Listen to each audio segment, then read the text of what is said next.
Dadasi. Onangga u yana kelyapti. Dadasi, mahallada sveji yangilik. Xudoga shukr, mahallada ekan. Xo'sh, BBC nima gap? Ana qo'shnimiz Akmal aka bor-ku, o'sha xotinini aldab, pullarini hammasini olib Dubayga surib yuboribdi. Yo'q, Akmal do'stim, ha? Nega mana aytmadi? Keyin bilasizmi xotin nima qilibdi? Nima qilibdi? Xotinim bor-ku, er ketgandan keyin u ozodlik deb jirtillab borib yangi gelik olib kelibdi-da. Bani Akmalni yegani shu bo'pti-da. Ish qilib normalniy pul bilan ketgan bo'lsin.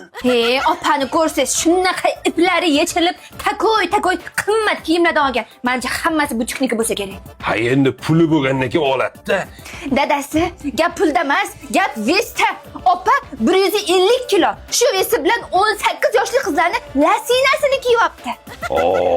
O'zi ham porsillab turgan bo'lsa kerak. Yana nima bo'ldi? Ha, nima bo'lardi? Akmalni sevmas ekanda, ketib qopti. Endi xotin bu vestni sevish jicha murakkabda. Tushunyapsanmi? O'sha bu yoq matematika. Xotiroma, Akmal qaytib keladi. Puli tugasin, u uchib yetib keladi. Ungacha men boraman. Keyinchi? O'sha Akmalchi mashinnik ekan. Endi bilmadim kim mashinnik. Chunki Akmal uylanganda Akmal boy edi. Mana oradan 10 yil o'tib, negadir uni xotini boy bo'lib qoldi. Akmal esa gaday.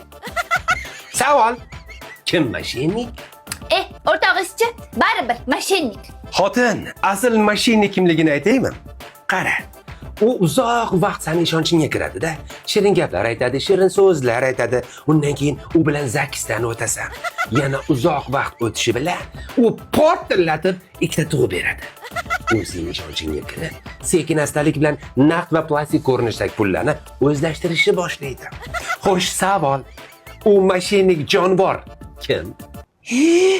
Akmalmi? Ha? Akmal. O'zimiz Akmal.